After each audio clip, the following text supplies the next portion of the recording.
Estamos esperando para dar inicio. Terminen de llegar algunos asistentes. Gracias por acompañarnos en el día de hoy.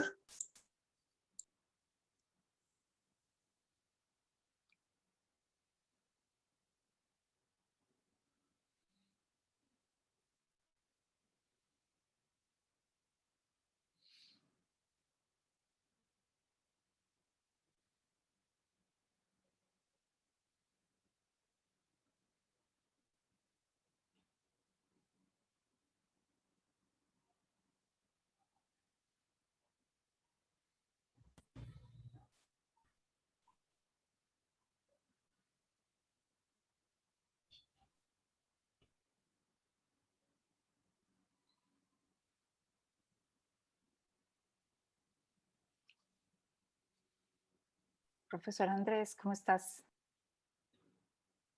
Bien, Patricia, ¿y ustedes cómo están todos? Aquí, todos expectantes. Sí, estamos esperando que se una el público. Así es. Vamos a darles 3 minuticos más para que terminen de llegar las personas y demos inicio. Okay. Sí, perfecto.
Muy bien, entonces para dar inicio de manera puntual, vamos a iniciar. Buenas tardes para todos nuevamente. Gracias por unirse a esta convocatoria que hacemos el día de hoy para iniciar toda una agenda de actividades que tenemos durante el mes de septiembre a propósito de la Jornada Mundial del Alzheimer. Durante varios años, el Grupo de Neurociencias de la Universidad de Antioquia, mediante su plan social, ha venido realizando eventos y actividades presenciales de formación y educación para las familias, cuidadores y personas interesadas en las enfermedades neurodegenerativas. Dadas las condiciones actuales con la pandemia, nos reinventamos desde el año pasado a través de la virtualidad, creando una estrategia esta vez anual de apropiación social del conocimiento bajo el nombre Cuidarme y Cuidarte. Una serie de eventos gratuitos en los que participan profesionales expertos en las neurociencias para contar de manera más cercana los avances en torno a las enfermedades neurodegenerativas.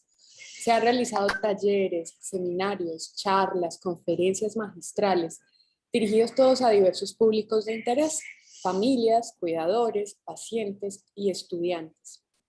Toda esta iniciativa nace de los aprendizajes que por más de 30 años de cercanía hemos adquirido, dándonos cuenta a través de la investigación de la importancia que tiene la prevención y las intervenciones no farmacológicas para el bienestar de nuestra población. Ante estas enfermedades aún sin cura, por supuesto, buscamos sensibilizar en torno a todas estas temáticas, lo que conlleva el cuidado y manejo de las personas afectadas con enfermedades neurodegenerativas y ofrecer estrategias para su acompañamiento. La línea temática para este año ha sido los factores protectores, las investigaciones y programas de políticas en salud pública, refieren que al menos el 40% de las demencias que son de tipo esporádico no genético son resultado de factores de riesgo modificables. Estos fueron retomados y presentados día a día para la apropiación de este conocimiento en las comunidades. Le damos la bienvenida entonces a las personas que nos acompañan el día de hoy a esta mesa de ponentes, cada uno perteneciente a una línea de investigación del Grupo de Neurociencias de Antioquia. Empiezo por el coordinador, el doctor Francisco Lopera Restrepo. Él es investigador emérito, coordinador del Grupo de Neurociencias, médico y neurólogo, docente de la Universidad de Antioquia, con una subespecialización en neuropediatría de la Universidad Católica de Lovaina. En la actualidad participa en investigaciones sobre las enfermedades neurodegenerativas y es el investigador principal del primer estudio clínico preventivo en Colombia para la enfermedad de Alzheimer llamado API Colombia. Ha recibido un sinnúmero de premios por las investigaciones que lidera, entre los que se destaca el Premio de Ciencias Exactas, Físicas y Naturales Alejandro Ángel Escobar en el año 1997 y 2013. Buenas tardes, doctor Lopera. Buenas tardes, Andrea, y a todos.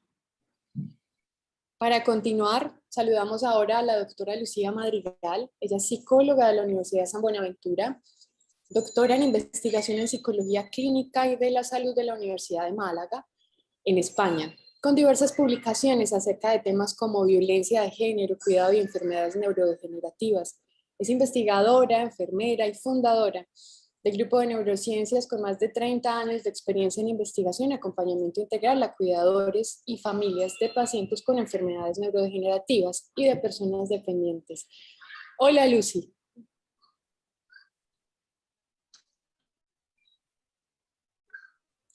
Ok. Vamos a continuar con la doctora Patricia Cardona Gómez. Ella es bióloga, doctora en neurobiología, profesora de la Facultad de Medicina, investigadora del Grupo de Neurociencias de Antioquia de la Universidad de Antioquia y coordinadora del área de investigación en neurociencias de neurobiología. Saludo también al doctor Andrés Villegas. Él es médico, doctor coordinador del Biobanco del Grupo de Neurociencias, médico, con maestría en Ciencias Básicas Biomédicas de la Universidad de Antioquia y una maestría en Neurociencias también de la Universidad Internacional de Andalucía. Es doctor también en Neurociencias en la Universidad de Antioquia y coordinador del Neurobanco del GNA. Adicional, nos acompañan los doctores Vélez, Marlene Jiménez del Río, doctora en Ciencias Neuroquímica, profesora titular adscrita a la Facultad de Medicina de la Universidad de Antioquia e investigadora del Grupo de Neurociencias de Antioquia, con interés en las enfermedades neurodegenerativas como el Alzheimer y el Parkinson. Nos acompaña también el doctor Carlos Vélez Pardo, doctor en Ciencias Neuroquímico, profesor titular adscrito también a la Facultad de Medicina e investigador del Grupo de Neurociencias de Antioquia con interés en las enfermedades neurodegenerativas también como Alzheimer y Parkinson. Ambos son los coordinadores del área de investigación de neurociencias y neuroquímica. Les extiendo entonces un saludo general a todos, bienvenidos, gracias por acompañarnos en este conversatorio que tiene como pregunta a resolver: ¿es mejor prevenir que curar? Ok. Me falta presentarles a quien liderará este conversatorio, el doctor David Aguillón. Él es médico del Grupo de Neurociencias de Antioquia. Estará acompañando y moderando todas las respuestas de todos estos ponentes que acabo de presentarles en este conversatorio. Bienvenidos a todos. Gracias, Andrea. Gracias por la introducción. Entonces, para empezar, les agradezco a todos los asistentes por acompañarnos en esta jornada y por vincularse a todas las actividades del Grupo de Neurociencias de Antioquia durante todo el año, en especial en este mes de septiembre.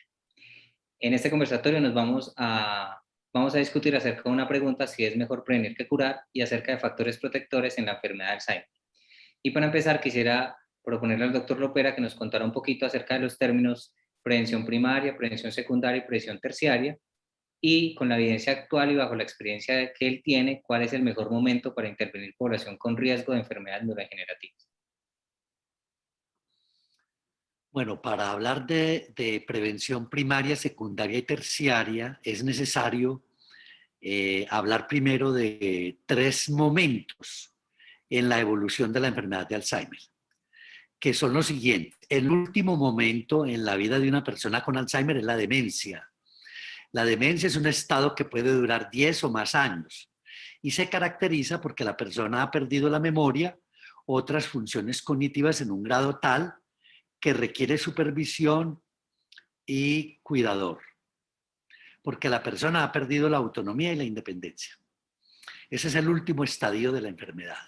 Antes de la demencia hay un estadio que puede durar 2 a 5 años y que llamamos deterioro cognitivo leve, o también algunos lo llaman Alzheimer prodrómico, que consiste en que la persona no tiene demencia, pero tiene amnesia, tiene problemas de memoria. La persona no ha perdido la autonomía ni la independencia, no requiere supervisión ni cuidador, pero tiene muchos problemas de memoria. Ese periodo es el periodo intermedio.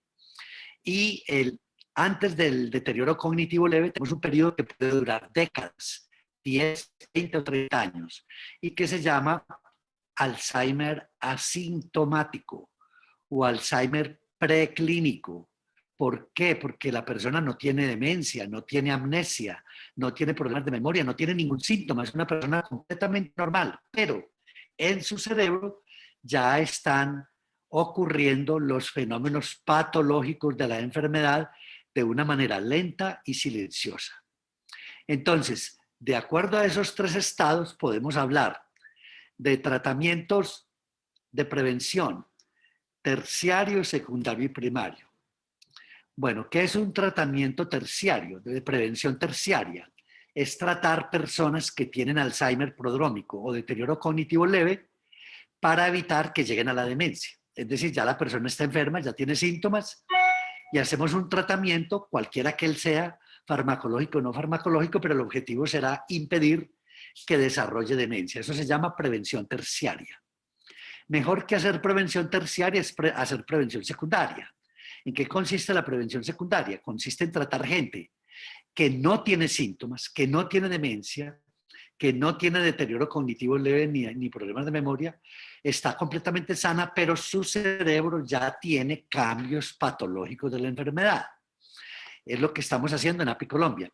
Entonces, tratando personas sanas que tienen ya alguna basura proteica depositada en su cerebro, usando un tratamiento que trata de limpiar esa basura para evitar que aparezcan los primeros síntomas de pérdida de memoria. Eso se llama prevención secundaria, el tratamiento de personas sanas en riesgo. Mejor aún que en la prevención secundaria, la prevención primaria, que consiste en tratar gente sana, igual que la prevención secundaria, pero que todavía no tienen la patología cerebral de la enfermedad. Es decir, en el cerebro todavía no hay basuras proteicas depositadas. Y entonces el tratamiento lo que busca es impedir que se produzcan las basuras o impedir que se almacenen en el cerebro y empiecen esa cascada de eventos de daño neuronal que después van a llevar a producir los síntomas. Esa es la prevención primaria. Y por último, pues tenemos el tratamiento paliativo, que no es preventivo, porque el tratamiento paliativo lo tenemos que seguir haciendo para las personas que ya tienen demencia, que ya están con la última etapa y de todas maneras requieren una intervención y requieren tratamientos para mejorar su calidad de vida. Muchas gracias, profe. Yo creo que con esta introducción podríamos darle paso a la doctora Patricia Cardona.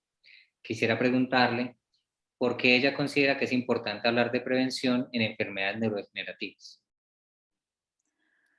Bueno, primero que todo, un saludo muy especial a todos los que están conectados y gracias por las presentaciones que hicieron de nosotros.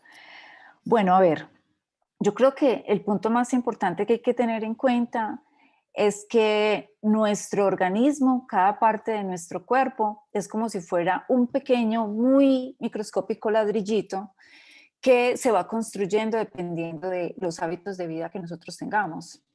Dependiendo de qué tipo de alimento tomamos, dependiendo de nuestros hábitos, incluso de relaciones emocionales, si nos dejamos cargar de estrés o si somos muy sedentarios. Entonces, todo eso nos lleva a que desde niños estamos ya expuestos al ambiente en términos de exposición también a humo de los carros, a las comidas chatarra que se comen ahora de papitas fritas, gaseosas, etcétera. Y si esas personas, esos niños, esos jóvenes, esos adultos jóvenes, toman como frecuente hábito estar consumiendo este tipo de alimentos y este tipo de rutinas que no son muy saludables, pues realmente no están evitando que su vida adulta mayor y su envejecimiento sea muy sano. Y lo hace mucho más susceptible para desarrollar diferentes tipos de enfermedades asociadas a este tipo de constituyentes con los que construyó los ladrillitos que hacen parte de su cuerpo, porque no van a ser los mismos siempre, sino que todo el tiempo van a estar tomando de nuestros alimentos y de nuestros hábitos y la capacidad de ir eliminando sustancias tóxicas. Y si nosotros no tenemos ese buen ritmo de eliminación de sustancias tóxicas porque estamos sentados todo el día, porque somos perezosos, porque ni hablamos con la gente o estamos irritados, todo eso va llevando a que tengamos un tipo de cambios muy lentos en nuestro metabolismo y de esa manera se van acumulando sustancias que cuando estemos mayores o envejecidos, pues simplemente nos van a poner susceptibles a desarrollar enfermedades propias de la edad. Eso es como dentro de los términos generales. No sé, David, si enfoqué o quieres que precise algo. No, profe, está muy bien como de cuáles son como el recorrido que podemos tener cada uno para pensar en una prevención de enfermedad a futuro.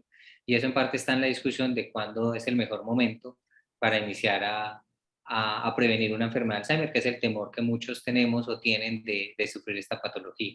Entonces yo creo que estuvo muy bien, profe.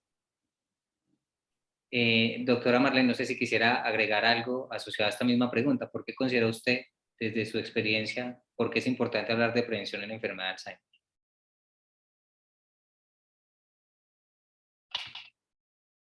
Creo que tiene el micrófono. Claro que sí. Yo quisiera agregar que algo que es muy importante para hablar de prevención en las enfermedades en general neurodegenerativas es el número incremental de personas afectadas que se presentan en la actualidad en el mundo, y otra de las razones es que esta afectación también está presente en nuestro país. Eso hace que crea la necesidad de que podamos encontrar un tratamiento debido a que no hay una cura en este momento. La idea es crear una terapia preventiva temprana para que se puedan atender a estos individuos afectados, y para crear esta terapia temprana tenemos que conocer pues la enfermedad, y uno de los datos también muy importantes para poder conocer el desarrollo de las enfermedades neurodegenerativas es los estudios que podemos hacer in vitro y en modelos animales, los cuales nos crean estos estudios nos van a permitir que podamos diseñar terapias preventivas tempranas.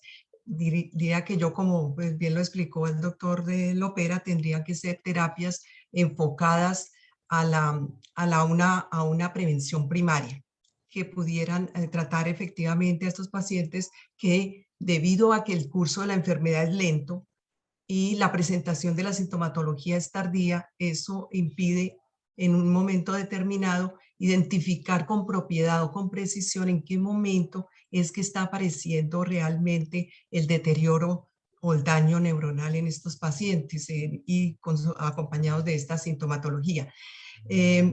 Pienso que por eso es importante cómo prevenir tempranamente esta enfermedad. Para prevenir temprana esta enfermedad, pues nos enfocamos en lo que es la dieta, los alimentos, que deben estar guiados por un número alto de antioxidantes, de sustancias que tengan capacidad protectora, una dieta balanceada también con la adición de algunos otro tipo de antioxidantes como son los omegas, los cuales le van a permitir una restauración o un mantenimiento cerebral, higiene en el sueño, que la persona tenga un sueño de un mínimo de horas, de 7 a 8 horas, que también tenga una actividad o una rutina habitual física que le permita también mantenerse saludable, y Y otras de las actividades que me parecen muy importantes es que estas actividades físicas y de alimentación y de esos hábitos rutinarios sean a partir de muy temprana edad, antes de los 25 años, lo cual le va a permitir a las personas tener una salud cerebral y también cuidar la memoria. Muchas gracias, doctora Marlene. Yo creo que aquí ya tenemos un primer mensaje grande con la explicación del doctor Lopera de los diferentes estadios de posible enfermedad o personas que tienen riesgo de desarrollarla, de momentos en que se han intentado desde la ciencia intervenir tanto en prevención primaria, secundaria y terciaria, y con la profe Patricia y la doctora Marlene, que vimos como un abordaje en el cual ellas se centran mucho en cómo nuestros hábitos de vida pueden influenciar o no en el desarrollo de este tipo de enfermedades y cómo o desde qué momento nosotros debemos empezar a pensar cuál es en prevención de enfermedades de Alzheimer o otras enfermedades neurodegenerativas. Quisiera como hacer un constructo un poco histórico y que la doctora Lucía Madrigal me ayudara un poco en contarnos cómo ha cambiado en el tiempo este concepto de prevención de la enfermedad de Alzheimer o de las demencias en general. Cómo desde que ella empezó su trabajo en neurociencias concebían este concepto de prevención, si existía o no existía, y cómo casi 30 años después lo conciben en este momento. Gracias, David. Bueno, es que si pensamos en cambios en el tiempo, bien sea de la prevención, tenemos que pensar un poco en la enfermedad, ¿cierto? Y las enfermedades tienen su propio ritmo, que se van modificando a lo largo de los años y de los siglos y de los días. En cada sociedad siempre se construye su forma de pensar y sentir la enfermedad, ¿cierto? Existe una dependencia real entre las condiciones biológicas, sociales y culturales. Y eso lo hemos visto a través del tiempo desde que iniciamos el trabajo en el grupo de neurociencias. Y creo que esto ha ocasionado en cada momento histórico, que cada momento histórico se viva de forma distinta, ¿cierto? Miren, la enfermedad, por ejemplo, es diferente, tiene diferente forma de sentir y de pensar en el siglo I, en el XV, en el XX, en el occidente, en el oriente, como también aún dentro del mismo territorio, ¿cierto? Como puede ser nuestro departamento. Miremos, por ejemplo, cómo se veía la demencia en el 90, donde las familias habían aprendido a tener su enfermo en la casa y convivir con la enfermedad, que además yo creo se había convertido en paisaje. Ya era algo más del paisaje, el enfermo deambulando de un sitio a otro. Y que además le atribuían las causas diferentes, como maleficios, los habían embrujado, pero sabían que no tenía cura. Y hoy podemos decir, y hablo pues de las familias con la mutación paisa, que ha cambiado tanto que ya las familias saben que esto no es un maleficio, sino todas las familias y un porcentaje muy alto de ellas, sino que creen ya y entienden que es una enfermedad y que ese saber les ha dado a las familias, sino un medicamento, porque no lo hay, ni preventivo ni curativo, sí herramientas para mejorar la calidad de vida no solamente del enfermo, sino de las familias y de los cuidadores. Claro, lo común es que todos los sitios y zonas y países realmente tienen algo en común, que es que plantean aspectos que se hacen patentes en la forma de vivir y atender la enfermedad. En Colombia, por ejemplo, durante los últimos años el sistema de salud ha tenido muchas modificaciones y buenas. Son muy importantes y están orientadas al fortalecimiento de la atención integral, fundamentadas en las estrategias de atención en salud, trasladando la prioridad de la atención a la promoción de la salud y a la prevención de la enfermedad. Lo que lleva a pensar que hoy por hoy se considera al ser humano, muy seguramente antes lo consideraban igual, pero no se había hecho tan consciente, desde una perspectiva biopsicosocial, interrelacionando además, que es muy importante, la promoción, la prevención, el tratamiento, la rehabilitación y la reinserción social. Pues la prevención implica promover la salud, diagnosticar y tratar oportunamente a un enfermo. También rehabilitarlo y evitar complicaciones o secuelas de un padecimiento, sea cual sea, mediante sus diferentes niveles de intervención, bien sea con medicamentos o alternativas no farmacológicas, como puede ser la educación, la orientación, la intervención clínica, y lo hablo desde la psicología, la rehabilitación o la psiquiatría, y la rehabilitación o reaprendizaje de funciones, ¿cierto? O de actividades. Y no es que si no hay cura o tratamiento curativo, preventivo, no se puede hacer nada con los enfermos, sea demencia, sea un Parkinson, sea un Huntington, sea una persona dependiente por otro tipo de enfermedad. Sí hay muchas cosas que hacer, y esas cosas que hacer son para prevenir males más grandes, bien en el cuidador o en el enfermo. Lo importante es brindar calidad de vida. Gracias. Gracias, Lucy. Doctor Villegas, no sé si usted nos quiera complementar un poco, asociado a esta misma pregunta, de cómo ha cambiado este concepto de prevención en la enfermedad de Alzheimer. Y adicional, si vale la pena o no hablar de estrategias no farmacológicas para prevenir estas enfermedades. Sí, yo creo que es muy importante lo que mencionaba Lucía. Pues antes se tenía un concepto en estas enfermedades y todavía lo encontramos mucho, la idea de que era un maleficio o que había cierto embrujo o todo ese tipo de cosas. Y aún lo encontramos mucho en muchas partes que le atribuyen muchos de los síntomas de alucinatorios o de catalepsia o cosas así por el estilo a fenómenos de brujas y demás. Se tomaba como forma de prevención, pues como no había más, la gente y daban conceptos religiosos, entonces pues se apegaba mucho a la religión. Y pues sigue siendo así aún. Pero realmente la prevención es muy importante por muchísimos factores. Uno, es porque estamos con unas enfermedades que son devastadoras. O sea, la persona que tiene esta enfermedad no solamente afecta al individuo que la sufre, sino que poco en la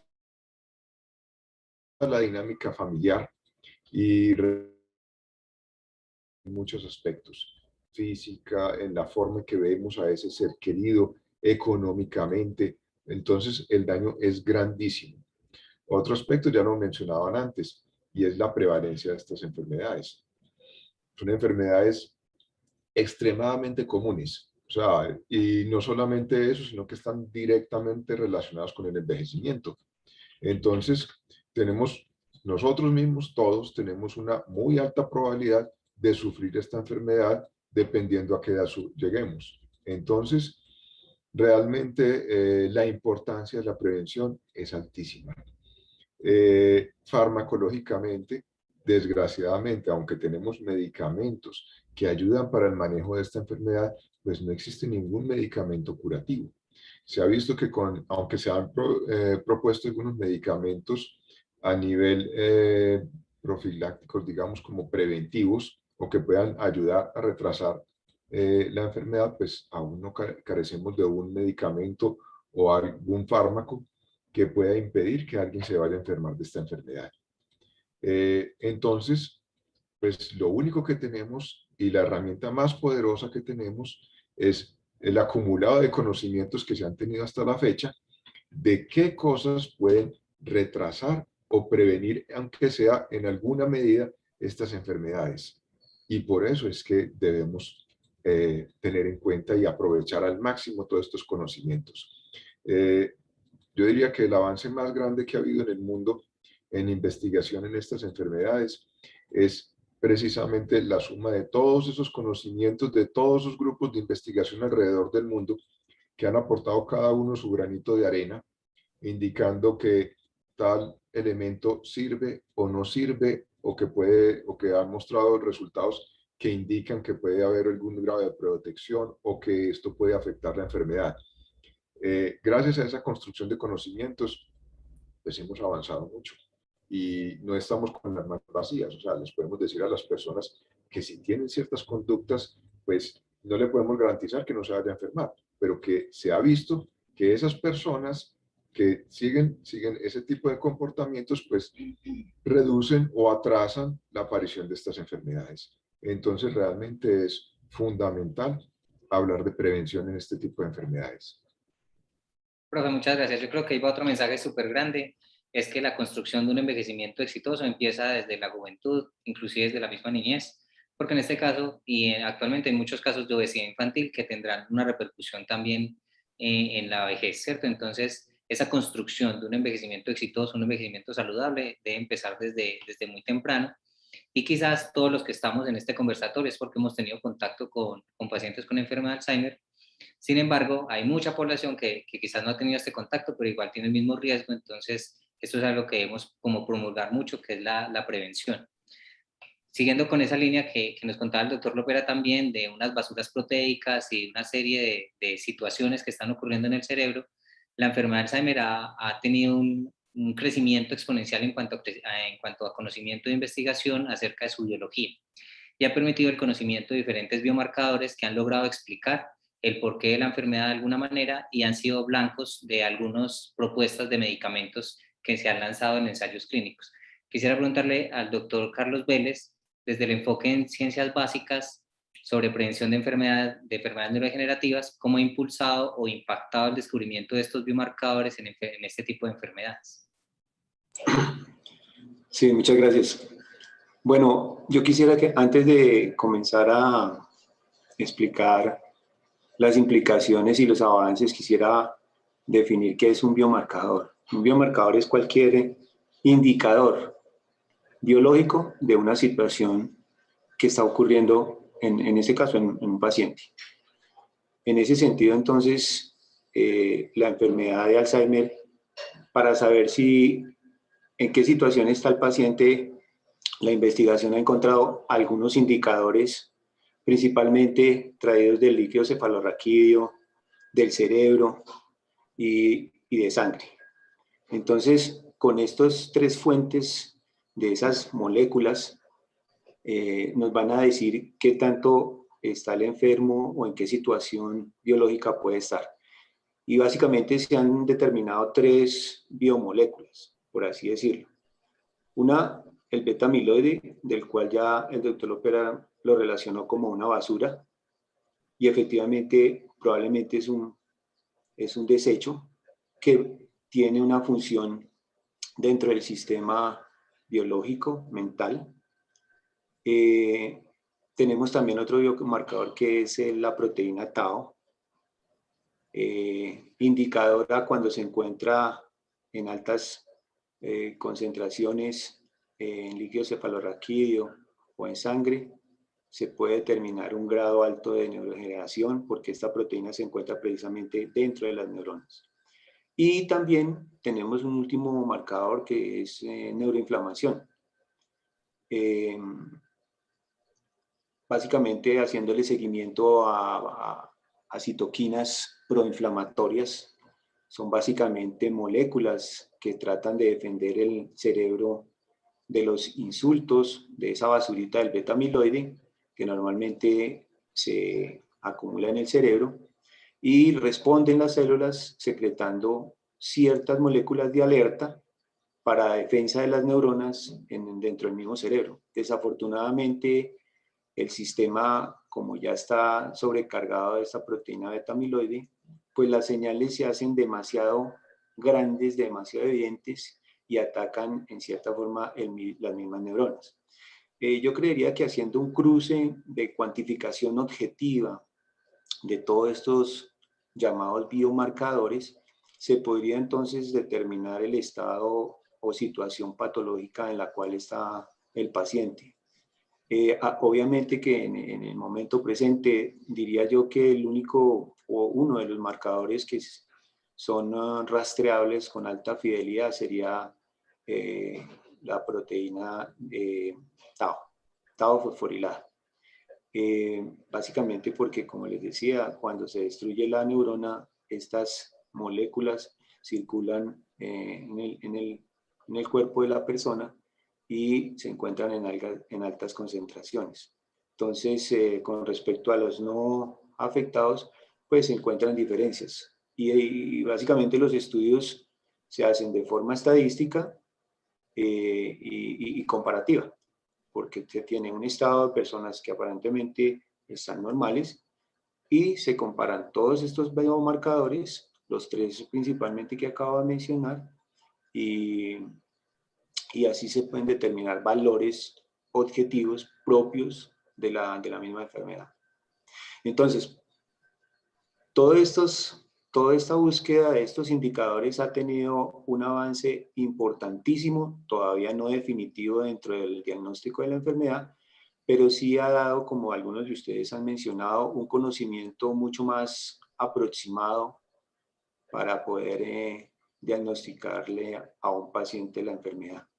Y obviamente que la búsqueda de biomarcadores, aparte de tener un objetivo de búsqueda de estado biológico de la persona, pues nos serviría también como un indicador cuando se apliquen terapias de qué tan efectivas puedan llegar a ser en el tratamiento de estos pacientes. Muchas gracias, doctor Vélez. Doctora Patricia, quisiera hacer la misma pregunta desde su área de trabajo, desde sus investigaciones, ¿cómo el hallazgo de todos estos biomarcadores han impulsado estas ideas de investigación o estos proyectos? Bueno, yo creo que lo que dijo el profesor Carlos está bastante ilustrativo de qué es un biomarcador, cuáles son los más frecuentes pues, que se han tratado de bloquear con diferentes tipos de terapias, como los agregados o proteínas, pues basura, como llama el doctor Lopera, o procesos inflamatorios en el cerebro, ¿cierto? Sin embargo, yo quisiera como complementar en un aspecto de recrear un poco las células del cerebro como una maquinaria, como una fábrica. Y esa fábrica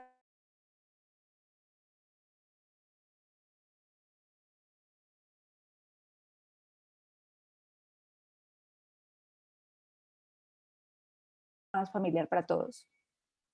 Entonces, si empezamos a ver en la parte de atrás de la fábrica que hay un montón de regueros, que hay un montón de basura acumulada, que no está pasando alguien a recogerla, que luego hay malos olores, etcétera, pues entonces pensamos inmediatamente, ahí está pasando algo, ¿cierto? En esa fábrica no están siendo suficientes o los empleados para poder producir las gaseosas o empacarlas, o los limpiadores están de huelga, y entonces no están pudiendo ser eficientes para sacar toda la basura que se produce. Bueno, algo está pasando. Entonces el biomarcador, como muy bien lo decía el profesor Carlos, nos va a indicar como antes de que ocurra el evento, digamos, catastrófico de toda esa cantidad de basura que no se puede limpiar y que hay que llamar a los bomberos para que nos ayuden, qué es lo que está empezando a dar indicios que hay un mal funcionamiento. Ya hablando nuevamente del cerebro y de la sangre, que sería uno como de los dos protagonistas, en poder detectar a nivel sistémico, sin ir a romper, digamos, el cráneo, ir a mirar dentro del cerebro, lo cual ha sido muy controversial, y siempre cualquier terapia que implique acceder al cerebro es evaluada con mucha cautela y no pasa fácilmente los estudios. Entonces se intenta mirar qué de lo que de esa maquinaria cerebral está yendo a la sangre, para poder decir, mira, empezó a funcionar algo mal en el cerebro. Bien, que los biomarcadores que hasta el momento como que han sido la guía de decir, está funcionando mal esa maquinaria, son los agregados de proteínas. Pero también nos hemos dado cuenta, y más recientemente ha sido más pues como desanimador aún, es porque aún limpiando esas basuras no se soluciona el funcionamiento de la fábrica, y en este caso del cerebro. Ese cerebro, por mucho betamiloide que le limpien, por mucho tau agregado que le limpien, pues simplemente no logra mantener el volumen y la cantidad de neuronas que le permite funcionar para que la persona tenga una respuesta afectiva, una respuesta motora, una respuesta cognitiva, del habla, etc. Entonces, lo que nos ha impulsado como estas frustraciones en las investigaciones es, bueno, pero ¿qué es lo que podemos tratar de encontrar desde mucho tiempo antes que nos den luces de que ahí empezó a funcionar mal? Esto es un reto, eso no es sencillo, además es inespecífico. ¿Qué diferencia hay entre una persona que le dio diabetes respecto a una que ya tiene susceptibilidad a sufrir Alzheimer? No sabríamos, ¿cierto? Es un reto, estamos buscando como una aguja en un pajar. Pero el punto que les quiero como enfatizar es que en las investigaciones que estamos haciendo es tratar de entender esa maquinaria, cómo está formada cada una de sus piezas, cómo trabaja efectivamente su fuente de energía, por ejemplo, como los profesores Vélez que trabajan en la mitocondria, o cómo trabaja su mecanismo de transporte interno para sacar esas proteínas que están agregándose y son tóxicas para la célula, pero que desde mucho tiempo antes, 30,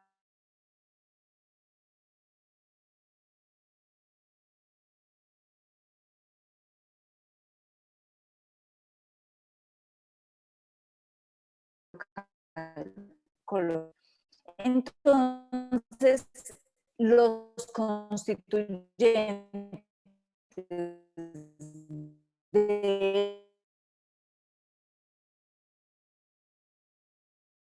digan, hombre, ¿qué es lo que está fallando? ¿Cuáles son esos diferentes agentes? No solamente proteínas, sino lípidos, grasas, carbohidratos, que son como los diferentes elementos de fuente energética del cuerpo, que nos den luces de qué es lo que se está empezando a alterar para poder diseñar terapias que nos ayuden de manera muy oportuna a evitar que las personas entren a la fase 2, en este caso que podamos hacer prevención primaria y evitar que tengamos que hacer prevención secundaria y por supuesto terciaria, como lo explicaba el doctor Lopera. Muchísimas gracias, doctora Patricia. Yo creo que quedó muy claro que la búsqueda del grupo de neurociencias y del área de ciencias básicas es encontrar biomarcadores muy tempranos. Inclusive desde el área clínica hacemos lo mismo, de intentar buscar biomarcadores tempranos en personas sanas que nos logren predecir quién tiene un riesgo mayor de desarrollar la enfermedad, con el objetivo de generar estrategias de prevención en esa población y evitar o retrasar su inicio. En ese sentido, doctor Lopera, quisiera como aprovechar el espacio con este recuento de biomarcadores que acabamos de hacer y de posibilidades dentro de toda esa dinámica fisiopatológica de la enfermedad, que nos haga un recuento breve de las medidas farmacológicas que se han hecho o que ha tenido el mundo en acercamientos para la prevención de la enfermedad de Alzheimer, y que nos termine contando un poquito de aducanumab, que es una pregunta que nos hicieron en el chat acerca de ese medicamento, ¿cierto? Si está disponible en Colombia, ¿no? ¿Cuáles son las características de aducanumab? Bueno, hay tres cosas fundamentales en los biomarcadores de la enfermedad de Alzheimer. En la enfermedad de Alzheimer hay tres biomarcadores claves que se llaman ATN. A significa amiloide, T, tau o taupatía, y N, neurodegeneración. Entonces, en la enfermedad de Alzheimer el cerebro se caracteriza por ser positivo a uno o más de esos biomarcadores. Mientras más avanzada la enfermedad, más positivos los tres biomarcadores. Entonces, las estrategias de tratamiento han estado dirigidas primero contra la amiloide. Entonces, hay tratamientos antiamiloideos, que es lo que ha predominado en los últimos años, en los últimos 10 años. También se está investigando ahora anti-taus, medicamentos anti-tau, para tratar de limpiar el cerebro de la proteína tau patológica. Y también se están desarrollando medicamentos antiinflamatorios y antineurodegeneración, toda una serie de medicamentos que podrían ser protectores de la neurodegeneración. Hasta ahora no hay éxito en esos tratamientos, aunque fue aprobado aducanumab. Aducanumab es un medicamento muy parecido incluso al crenezumab, que es el medicamento que estamos usando en Apicolombia. Pero aducanumab no ha sido probado en personas sanas, solamente ha sido probado en personas enfermas, con demencia o con deterioro cognitivo leve. Y el medicamento fue aprobado por la FDA en Estados Unidos por su eficacia biológica. El medicamento todavía no ha demostrado eficacia clínica. Sin embargo, ante el desespero en el mundo por no tener y no disponer de un medicamento que modifique la evolución de la enfermedad, decidieron aprobarlo condicional. Es decir, la FDA lo aprobó con una condición, de que el laboratorio haga más estudios y demuestre la eficacia biológica, la eficacia clínica. ¿Qué es lo que ha demostrado el medicamento? Que tiene eficacia biológica. Es decir, cuando se usa aducanumab, el cerebro se puede limpiar de amiloide. El cerebro queda bastante limpio de amiloide. Sin embargo, todavía el laboratorio no ha podido demostrar que limpiar el amiloide evite los síntomas o cure los síntomas o disminuya los síntomas de una manera contundente. Hay algunas demostraciones frágiles de que podría suceder, pero todavía no ha sido demostrado contundentemente. Entonces, en este momento el medicamento solo está aprobado en Estados Unidos, no está aprobado en ningún otro país del mundo, no está aprobado en Colombia y por lo tanto no es un medicamento de fácil acceso en este momento. Y también es un medicamento supremamente costoso. Entonces, digamos que en Colombia no podemos contar con ese medicamento en este momento. Es posible que eventualmente el año entrante o dentro de 2 años el medicamento llegue a Colombia, pero justamente para hacer un ensayo clínico, dado que la FDA le exigió al laboratorio que pruebe la eficacia biológica. Entonces podría llegar a Colombia primero como un ensayo clínico. Es decir, como un medicamento que va a ser probado experimentalmente en personas que sean voluntarias para recibirlo. Y en ese caso, pues si el grupo de neurociencias tiene la oportunidad de ofrecerlo, pues lo vamos a ofrecer. Pero en este momento no es una opción para ser comprada en el mercado en Colombia. Doctor Lopera, una pregunta. Con relación a todos estos biomarcadores, ¿usted considera que es prudente que la gente en medicina general o en la consulta normal empiece a hacer este tipo de biomarcadores en líquido cefalorraquídeo, imágenes, qué está disponible en Colombia, qué no está disponible? No, yo creo que los biomarcadores, ese esfuerzo de identificar los biomarcadores en la clínica, creo que los debemos hacer cuando ya empezamos, cuando tengamos opciones terapéuticas o preventivas para la gente, porque no tendría mucho sentido poner a la gente a hacer cantidades de exámenes de biomarcadores para no ofrecerle nada. Entonces creo que eso debe ir acompañado de una opción terapéutica. Entonces usted se va a hacer este estudio de biomarcadores porque si sale positivo lo vamos a vincular a este tratamiento. Entonces, en la medida en que haya opciones terapéuticas, vale la pena hacerlo. Por ejemplo, nosotros vamos a empezar estudios de prevención no farmacológicos en un proyecto que se llama Fingers. Entonces, es posible que para esa gente que vaya a participar en ese proyecto de prevención sea importante hacer estudios de biomarcadores. O vamos a empezar estudios de prevención con medicamentos anti-tau, probablemente para el primer semestre del año entrante. Obviamente las personas que entren a esos estudios sí va a ser muy importante que se hagan estudios de biomarcadores. E incluso tenemos previsto llevar a la Universidad de Washington en Estados Unidos a los que estén participando en ese estudio de prevención primaria para hacerse el biomarcador de PET-tau y PET-amiloide en la Universidad de Washington. Ahí tiene mucho sentido porque van a recibir un medicamento experimental. Muchas gracias, doctor Lopera. Entonces yo creo que esa es una de las preguntas que va en el chat y es muy importante recalcar que todo esto todavía está en el contexto de investigación y el uso de estos biomarcadores ha funcionado mucho, ha servido, ha impulsado la investigación básica y clínica. Sin embargo, en la práctica clínica todavía estamos un poquito atrasados para poder utilizarlos. Entonces ese es un mensaje muy claro que nos deja el doctor Lopera. Quisiera preguntarle a la doctora Marlene Jiménez por la donación de muestras biológicas, por ejemplo, muestras de sangre, flujo menstrual, cordón umbilical, entre otro tipo de muestras, cómo esta donación puede ayudar en el estudio de prevención de enfermedades neurodegenerativas. Esta es una pregunta, gracias, es una pregunta muy importante debido a que sin este tipo de modelos no podríamos avanzar en la investigación. Es muy importante la donación de muestras, tanto de sangre menstrual como de cordón umbilical, como de sangre total, e inclusive pues muestras que estén todas relacionadas con muestras provenientes de pacientes, de tal forma que estas muestras nos van a permitir recrear, obteniendo neuronas, a partir de neuronas, obtener un modelo más, digamos, más cercano a lo que está pasando, a las condiciones patológicas que se presentan en los pacientes con enfermedades neurodegenerativas, especialmente con la enfermedad de Alzheimer y la enfermedad de Parkinson.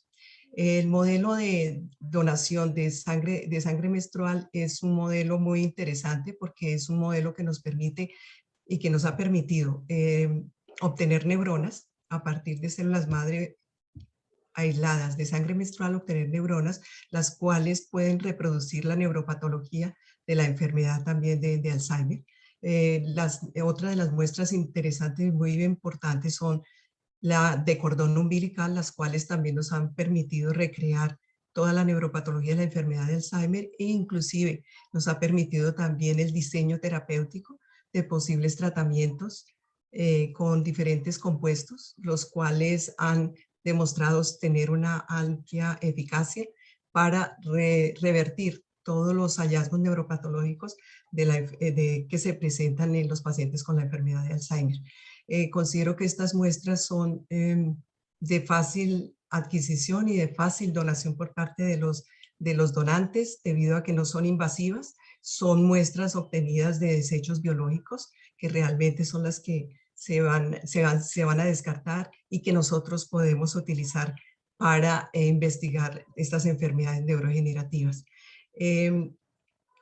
No solo en términos de la neuropatología han servido estas muestras, también quiero mostrarles la importancia y las ventajas en cuanto a los diseños terapéuticos, como les estaba comentando, porque estas nos permiten también un diseño terapéutico preventivo, que el cual hemos establecido protocolos también de prevención, de protección y también de rescate para evaluar las diferentes prevenciones, es decir, los tipos de prevención que sería la primaria, la secundaria y posteriormente también la terciaria, que es ya en muestras de pacientes que están en los estadios tardíos de la enfermedad. Otro tipo de muestra que es muy importante y que también hemos tenido la oportunidad de que sea donada por diferentes pacientes y donantes voluntarios sanos es la de biopsia de piel, que también ha constituido un excelente modelo para poder también diseñar terapias, y no solo terapias, sino también el estudio de la neuropatología de las enfermedades neurodegenerativas.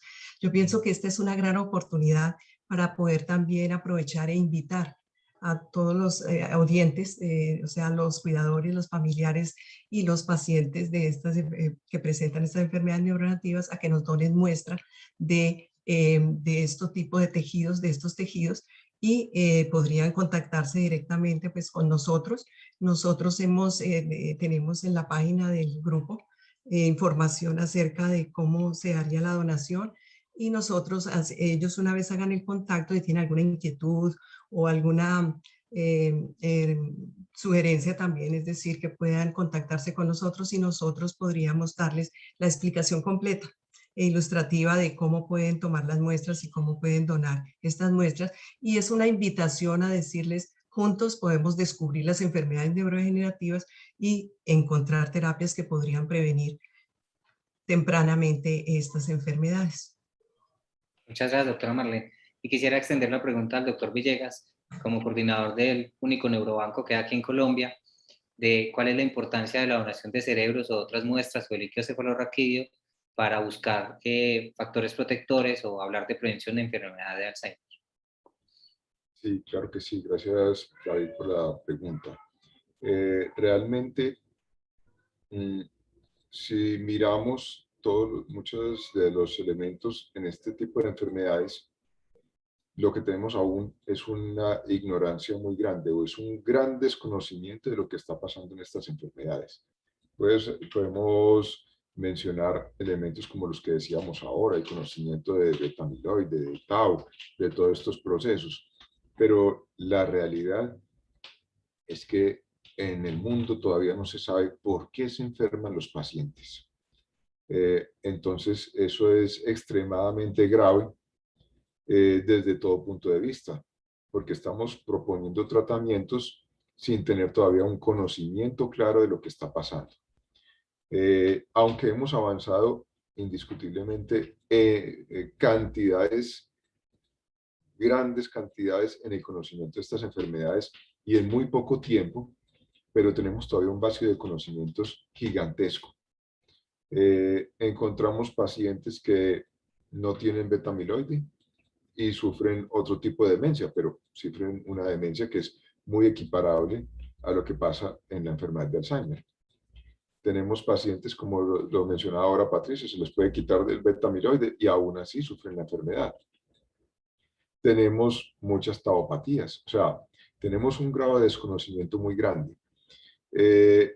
La única herramienta que nos puede decir qué está pasando en el cerebro de las personas que se enferman es precisamente el cerebro de esas personas. Aunque tenemos herramientas en la actualidad para explorar el cerebro de las personas, o sea, en el siglo XX y principios del XXI se han logrado avances impresionantes con la resonancia magnética cerebral, con la tomografía por emisión de positrones, se hace obtención de muestras de líquidos encefalorraquídeos, pero eso indiscutiblemente no reemplaza a mirar directamente el cerebro y correlacionarlo con lo que tenemos. Actualmente, gracias a las donaciones de las personas, hemos podido correlacionar las lesiones directamente con la clínica, mirar qué medicamentos se toman, mirar cantidades de fenómenos de interacciones de proteínas, de muchos otros elementos y podemos deducir muchas más cosas. Entonces, realmente si queremos encontrar una solución a estas enfermedades, pues desgraciadamente tenemos que acudir a ese tipo de muestras y vamos a seguirlas requiriendo y yo siempre que nos donan un cerebro, yo les digo, esto es un granito de arena, pero créanme que es un verdadero grano de arena en encontrar una solución a estas enfermedades. Entonces, realmente es un resultado directo. Estas enfermedades fueron descritas estudiando los cerebros de las personas que murieron con estas enfermedades, estudiando los cerebros de las personas que mueren con estas enfermedades e incluso los que mueren de otras enfermedades, porque necesitamos comparar estos cerebros con las personas que no la tienen, nos están dando elementos enormes para proponer tratamientos, no solamente terapéuticos, sino también preventivos.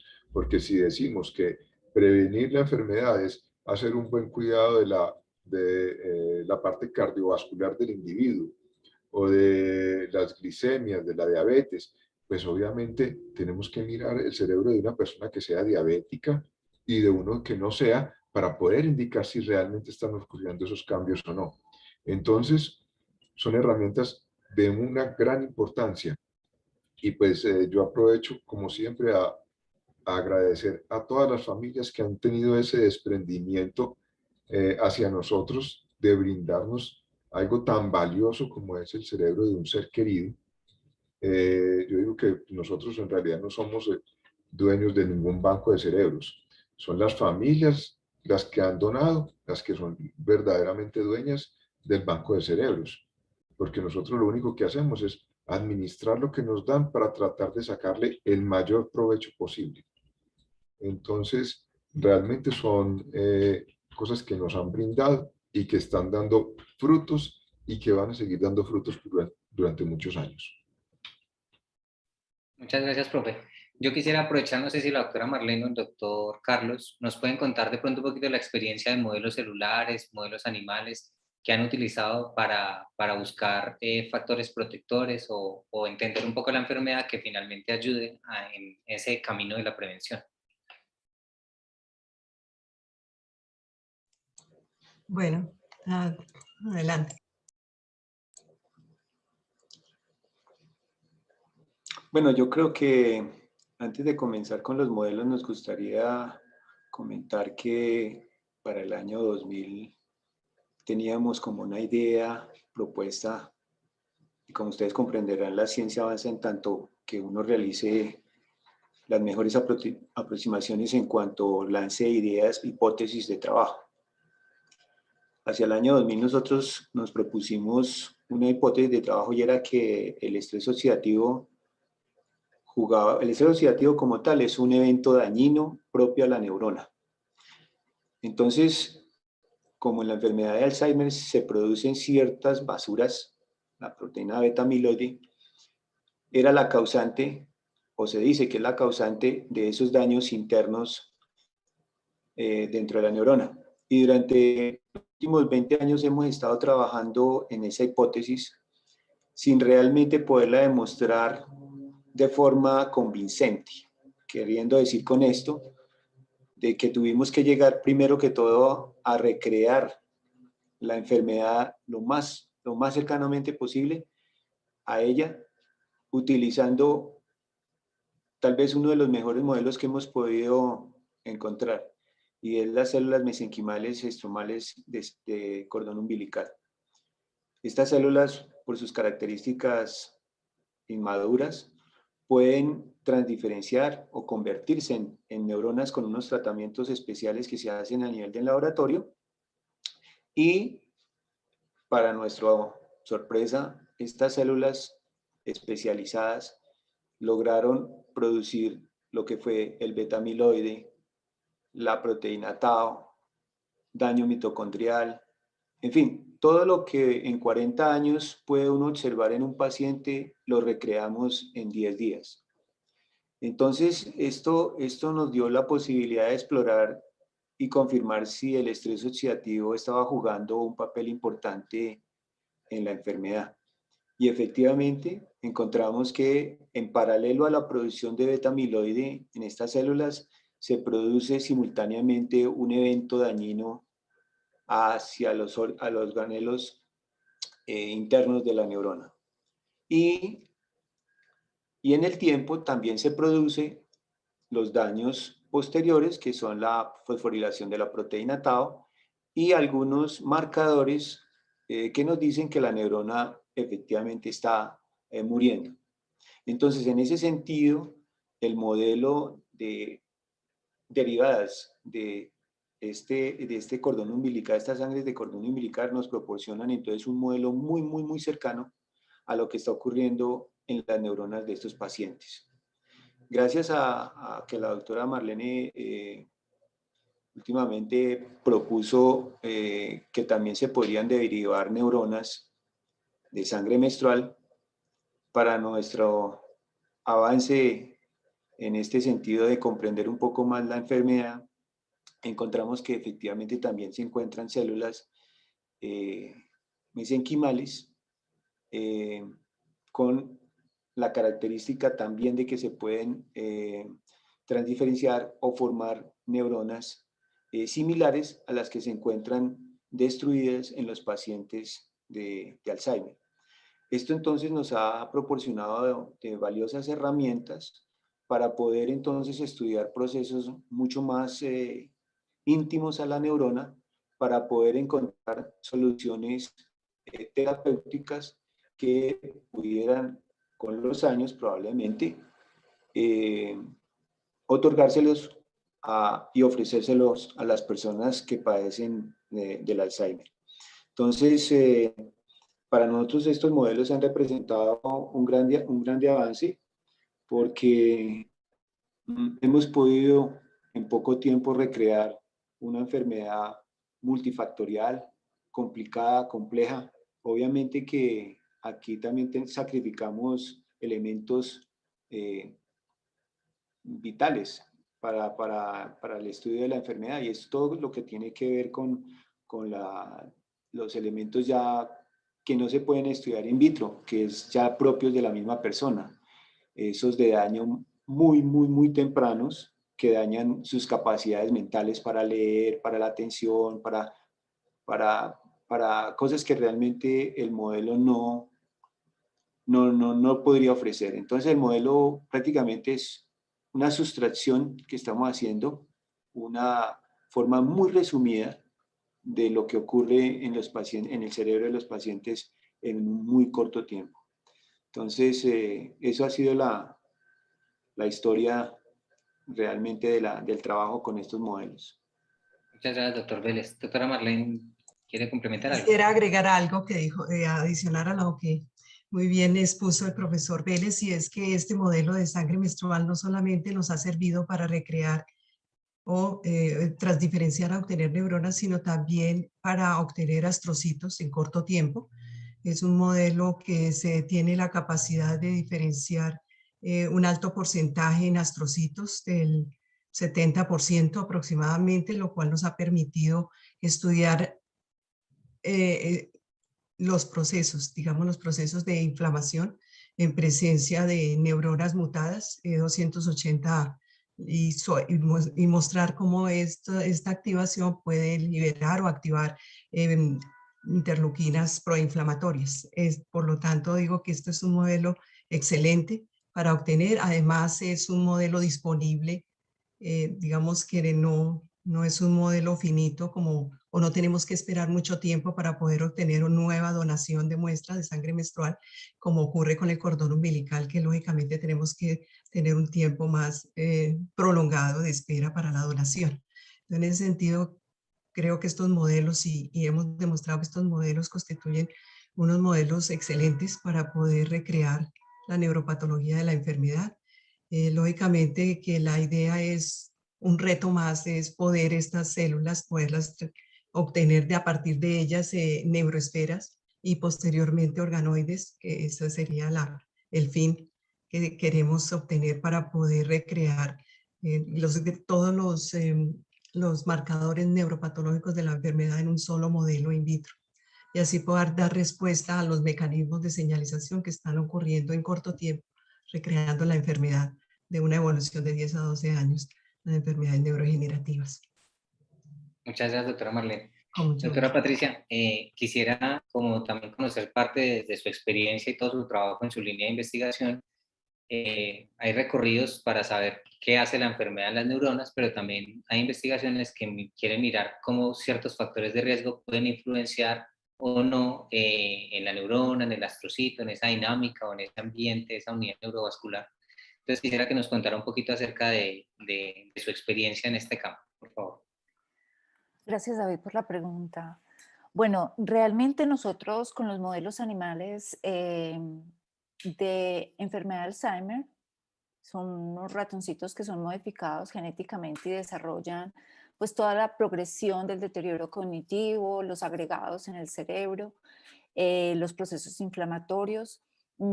Entonces, con estos ratoncitos hemos logrado estudiar diferentes tipos de terapias farmacológicas derivadas de productos naturales para mirar cómo se puede reducir estos agregados y si la función cognitiva y motora de estos ratones también mejora. La respuesta ha sido favorable, ha sido buenísima. Sin embargo, pues escalar como todo este tipo de estudios para llevarlo a un medicamento es un reto muy grande y creo que todavía no estamos como tan preparados para poder, sobre todo, resolver todas las dificultades que resultan para llevar adelante estas nuevas terapias. Yo quería pues como comentarles que básicamente los ratoncitos nos han ayudado muchísimo a comprender cómo es ese deterioro. Incluso los que tienen, pues en el caso de los que tienen la mutación, desde que son recién nacidos encontramos cambios y nos han ayudado junto con modelos de infarto cerebral, que el 30% de personas que sufren infarto cerebral pueden desarrollar también demencia tipo Alzheimer. Hemos encontrado que el ambiente común en estos dos tipos de demencia, la de directamente por alteraciones en mutaciones en genes que producen la enfermedad, como por alteraciones en el cerebro debido a un infarto, porque se le obstruyen las arterias por algún tipo pues en el caso de aterosclerosis o por algún tipo de proceso inflamatorio, se vasoconstriñen, o sea, se cierran los vasitos, deja de llegar oxígeno al cerebro. Esto también predispone a desarrollar la enfermedad de Alzheimer en un tiempo, digamos, mucho más prolongado.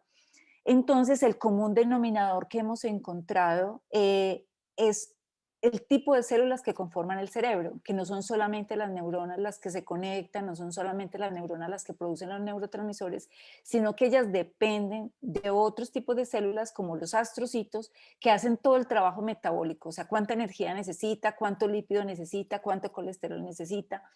qué le podemos ayudar a limpiar a la neurona para que no se llene de agentes tóxicos, y a su vez el astrocito, que es como el agente intermediario entre la neurona y los vasos sanguíneos, porque por los vasos sanguíneos es que se va a liberar todo aquello que está acumulándose en el cerebro cuando trabaja eficientemente. Entonces nos hemos dado cuenta que ese diálogo entre el astrocito y el vaso sanguíneo, tanto de ida como de vuelta, son los que le van a dar la efectiva capacidad de responder adecuadamente a la neurona para que produzca los neurotransmisores que ayudarán a que nosotros regulemos adecuadamente todas las funciones del organismo. Nos hemos dado cuenta en nuestras investigaciones que lo que más se afecta, uno de los principales factores, es el endotelio. El endotelio son unas células que recubren los vasos sanguíneos. Y esas células están unidas unas a las otras, como les hablaba al principio, como unos ladrillos. Pero si se daña el punto de conexión entre una célula y la otra, eso va a permitir que agentes que son tóxicos para el cerebro lleguen al cerebro. Y los astrocitos y las neuronas no sepan qué hacer con esas sustancias y empiezan a generar una serie de cambios que le permiten, digamos, como al cerebro compensarse, a tratar de equilibrarse, y ahí está el punto en por qué hay unas personas que se demoran 10 años, otros 20 en desarrollar la enfermedad. Entonces depende de los factores de protección o depende de los factores de riesgo a los que esté expuesto, que le ayudará a responder más rápido o más lento a este tipo de enfermedades. Sin embargo, yo me atrevería, o sea, esto ya es una posición muy personal, yo me atrevería a decir que un punto clave por las investigaciones que estamos nosotros haciendo es ese diálogo entre el endotelio, o sea, las células que hacen parte de los vasos sanguíneos, porque a través de ellas es que llega la información de lo que nosotros comemos, de qué tanto ejercicio hacemos, de qué tanto tiempo estamos sentados o no frente a una pantalla del televisor. Y ese deterioro de esas células son las que afectan los astrocitos, su tasa metabólica, su capacidad de respuesta, y luego le entrega a la neurona esa disfunción o esa capacidad de respuesta. Hablando con los neurólogos, las personas y neurocirujanos, las personas que más riesgo tienen de desarrollar demencia son personas que tienen alteración de los vasos más pequeñitos del cerebro, de la microvasculatura. Y ese tipo de afección se da porque la persona pasa muchísimo tiempo sentada, quieta, sedentaria, sin hacer muchísima actividad. Entonces esos vasitos se cierran. Al cerrarse, no deja que el oxígeno con el que respiramos todas las células de nuestro cuerpo lleguen a las células del cerebro. Y eso empieza a producir lo que hablan los profesores Vélez de estrés oxidativo, diferentes tipos de alteraciones que en el tiempo empiezan a afectar esa capacidad de limpieza, esa capacidad de conectividad, esa capacidad de neurotransmisión, y que empieza a manifestarse con diferentes tipos de sintomatologías en los pacientes. Entonces, para cerrar mi intervención, las diferentes terapias protectivas, ya sea farmacológicas, provenientes de productos naturales, que ayudan a ambientar ese territorio, vasos, astrocitos, neuronas, son muy buenas, son muy benéficos. El problema está en cómo producirlo a gran escala para que se conviertan en un medicamento, porque dependemos que los árboles crezcan, que el extracto sea reproducible, sea la misma cantidad de moléculas las que se requieren. Si hacemos intervenciones directamente en el cerebro, pues se protege un territorio, pero no se protege todo. Entonces, es decir, ¿qué queremos? ¿Recuperar el habla o queremos recuperar la capacidad ejecutiva de hacer determinado tipo de tareas? Bueno, es todo un reto, y definitivamente la actividad física va a ayudar a compensar incluso el tipo de alimentación y la parte emocional. Muchas gracias, doctora Patricia. A mí me emociona mucho cómo la ciencia básica aporta tanto a la ciencia clínica y a todo lo que el doctor López ahorita mencionaba de potenciales medicamentos que se han probado en ensayos clínicos, han surgido de investigaciones básicas como las que ustedes realizan. Entonces, todo este conocimiento que se ha adquirido, toda esta apuesta que ustedes hacen, realmente es muy importante, y lo que usted dice, ya el reto es la traslación de coger toda esta investigación y poder pasarla a una propuesta terapéutica o una propuesta no farmacológica, porque usted está dando grandes aportes en lo que sería la protección no farmacológica que debemos hacer todos nosotros. Entonces, tenemos un soporte desde las ciencias básicas que nos dice por qué el sedentarismo, por qué la obesidad, por qué fumar, por qué el alcoholismo pueden favorecer o ser un factor de riesgo para desarrollar este tipo de enfermedades neurodegenerativas. Entonces, no, excelente, profe, muchas gracias. Quisiera como dar un pasito y preguntarle al doctor Villegas que retomáramos un poco y habláramos de cuáles serían entonces para la población general los principales factores de riesgo y cuáles serían los principales factores protectores en este tipo de enfermedades neurodegenerativas. Muy bien, tenemos entonces diferentes factores de riesgo y diferentes factores protectores. Tenemos factores de riesgo que podemos modificar como otros que son inmodificables. Entre los inmodificables pues está los factores de riesgo genético. Hay algunos genes que mutaciones en ellos pues son responsables o llevan a que desarrollemos la enfermedad. O simplemente son un factor de riesgo que llevan a potenciar la posibilidad de que suframos la enfermedad. Tenemos otros factores de riesgo que no son modificables, como es, por ejemplo, la edad. Mientras más edad tengamos, pues la posibilidad que tenemos de sufrir la enfermedad es mucho más alta. El género, sabemos que en las mujeres hay un poco más de riesgo de sufrir la enfermedad, pero también hay otros factores de riesgo que pueden ser modificables. Existen factores de riesgo cardiovascular, como ya los han estado mencionando, y dentro de estos, o sea, hay elementos que pueden ayudar a controlar esos factores y, por ejemplo, por eso ser modificables. Incluso dentro del chat había una pregunta de la dieta mediterránea. Es conocido que desde hace muchos años que la dieta mediterránea es una dieta protectora. Si miramos básicamente lo que se come en esa dieta mediterránea, pues es una dieta rica en frutas, en semillas, en productos de mar, peces, ¿cierto? Entonces, es una dieta que en general tiene muchos beneficios cardiovasculares y se ha asociado también con un factor de protección. Uno de los elementos que más se ha mencionado como elemento protector es la actividad física. Existen muchos estudios, como lo mencionaba ahora la doctora Patricia, de cómo la actividad física puede mejorar esos fenómenos cardiovasculares, esa parte vascular, y pues lo que se discute es qué tanta actividad física se debe realizar. Sin embargo, es universalmente aceptado que la actividad física es un elemento protector. Existen otros elementos, muchos de ellos que se han involucrado como factores de riesgo o factores protectores. En la dieta está, por ejemplo, el curry, se ha visto, el consumo de vino, especialmente vino tinto, por los factores antioxidantes. Se ha visto también un factor de riesgo como la exposición al aluminio. Y así, o sea, podemos seguir con una lista bastante prolongada de factores que se han asociado como factores de riesgo protector, pero los más grandes o los más importantes son estos que han mencionado. Con respecto a las mujeres que vi que se preguntaban en el chat, se asocia sobre todo al momento de entrar las mujeres a la menopausia como un fenómeno que potencia el desarrollo de la enfermedad. Sin embargo, pues aún está muy en estudio el mecanismo por el cual las mujeres tienen un mayor riesgo de la enfermedad, pero se ha visto que se potencia más, especialmente en la parte de la menopausia. Profe, muchas gracias. Doctora Patricia.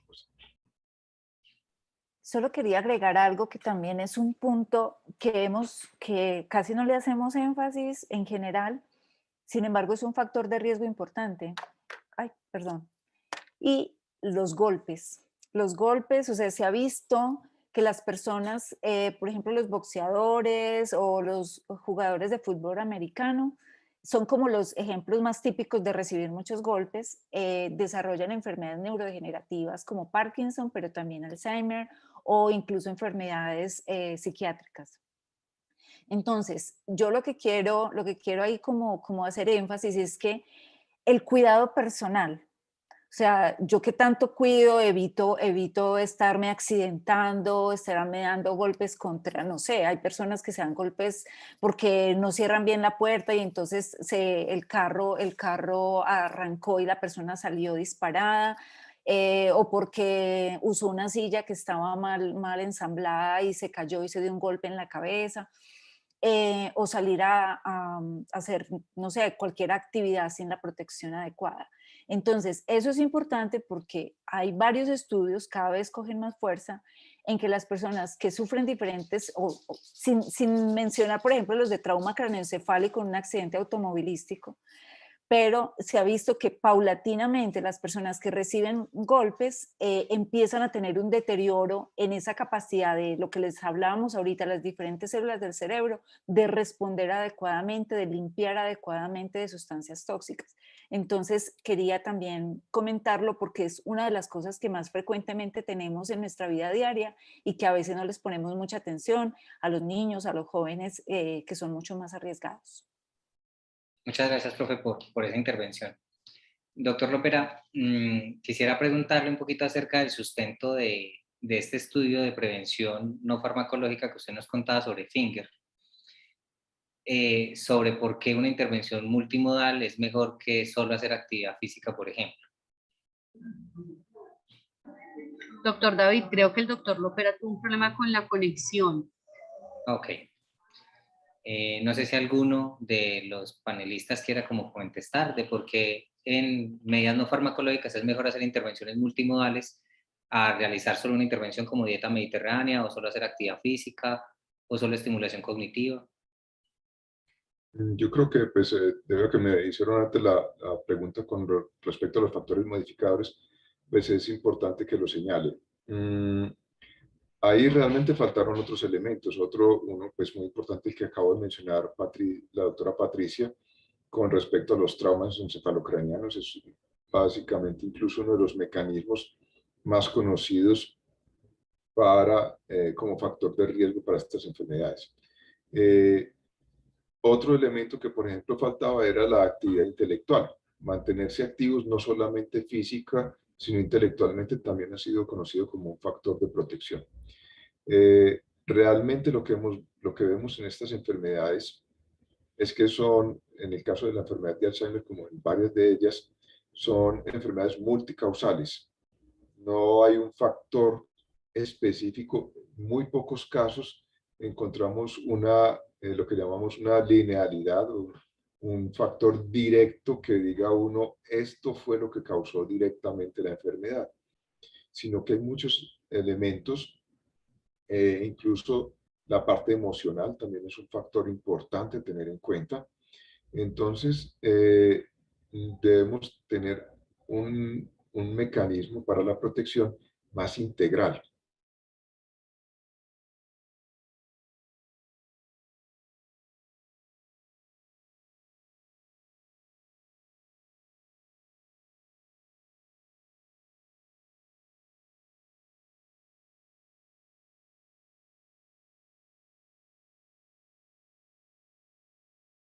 Forma de vida que sea protectora para la enfermedad. Lo dicho, esto no significa que no vaya a dar la enfermedad, o sea, no tenemos todavía una fórmula mágica que digamos, si usted hace esto no le va a dar, pero todos los estudios que se han realizado a nivel mundial, se ha visto que al menos las personas que tienen estos estilos de vida o estos mecanismos, logran atrasar la aparición de la enfermedad. O en las personas en que no ha aparecido la enfermedad, pues es más frecuente que tengan este estilo de vida. Muchas gracias, profe. Doctora Patricia, ¿quiere agregar algo? Sí, quería hacer como un complemento allí de lo que está diciendo Andrés, y es solamente como para ayudar a entender el por qué es importante la multimodalidad como de las actividades. Porque nuestro cerebro tiene diferentes neurotransmisores. Hay unos neurotransmisores o moléculas que ayudan a que nosotros estemos muy felices o estemos a gusto, estemos satisfechos, mientras que hay otros tipos de neurotransmisores que ayudan o de esas moléculas que ayudan a que estemos generando una adecuada actividad neuronal para almacenar información, ¿cierto? Mientras que hay otros que ayudarán a que sea más eficiente la respuesta motora, o sea que si saltamos, si caminamos, mantengamos bien el equilibrio.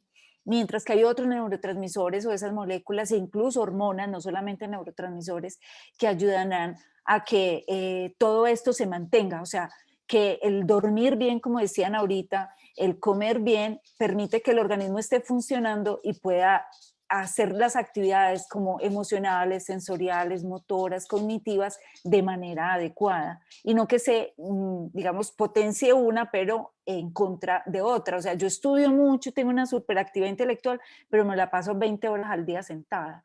Entonces, eso no ayuda a que un tipo de actividad sea favorecida por otro tipo de actividad. Entonces, son complementarias. Cuando yo hablaba ahorita de que si elijo elijo el ejercicio, es porque el ejercicio promueve muchos factores en sangre que estimulan a las otras, a la producción de otros neurotransmisores que tienen efectos sobre la función motora, sobre la función emocional, sobre la función sensitiva. Pero desde luego, eso no quita toda la razón que es importantísimo hacer todas las actividades, e incluso la parte, y esta no lo hemos comentado tanto, de relaciones interpersonales. Cuando se define el envejecimiento, uno de los puntos que ayuda a que las sinapsis, que son como las neuronas se comunican entre sí, que ayudan a mantener todos esos circuitos y territorios del cerebro bien conectados, son aquellas por donde fluyen esas señales o esos mensajes de alegría, de satisfacción, de tranquilidad y no de permanente estrés. Entonces, el estar acompañado, no estar solo, el tener relaciones interpersonales sanas, ayuda a que también nuestros neurotransmisores y esas moléculas mensajeras pues funcionen adecuadamente y tengamos un envejecimiento sano, o por lo menos no estemos tan susceptibles a desarrollar enfermedades neurodegenerativas. Todo eso ayuda. Si le pones una alimentación rica en frutas y rica en verduras, ayuda. Si le pones actividad física y buenas relaciones interpersonales, pues fantástico. Además vas a sentirte bien, eso es lo más importante de todo esto. Y no solo tú, sino tus familiares, etc.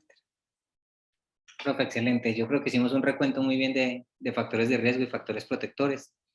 Quisiera hablar con la doctora Lucía un momentico y hablar de un grupo de personas muy importantes para nosotros, que son los cuidadores. Los cuidadores, por ese rol que tienen un riesgo muy alto de depresión, de ansiedad, de enfermedad psiquiátrica, inclusive de otro tipo de enfermedades. Y quisiera que habláramos si eso es un factor de riesgo o no para deterioro cognitivo y si podemos hablar de estrategias de prevención para los cuidadores. Gracias, David.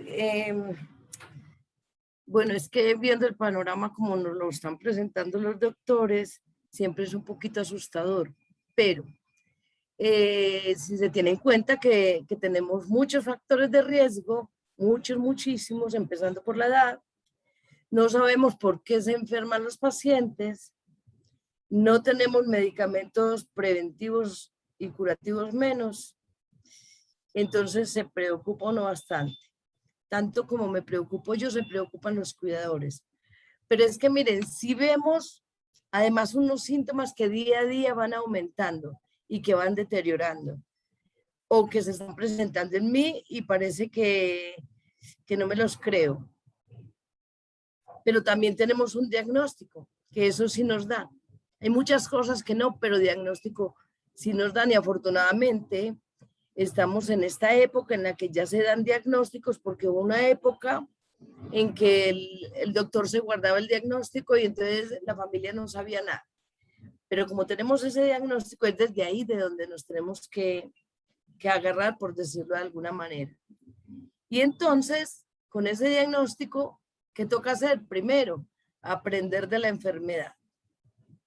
¿Para qué? Para podernos empoderar de la enfermedad misma y empoderarnos del paciente, que es fundamental. Saber que tengo un paciente, hacerme cargo de él, pero de verdad. No hacerme cargo de él por decir que estoy a cargo y el paciente abandonado, ¿cierto? Y así poderles brindar un cuidado adecuado. Y con eso les estamos brindando una buena calidad de vida. Si tengo un diagnóstico, yo puedo, además de aprender a cuidar, aprendo a cuidarme.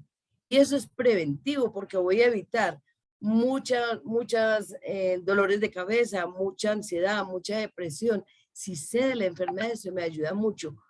Pero miren, no solamente es la familia quien tiene que aprender de la enfermedad.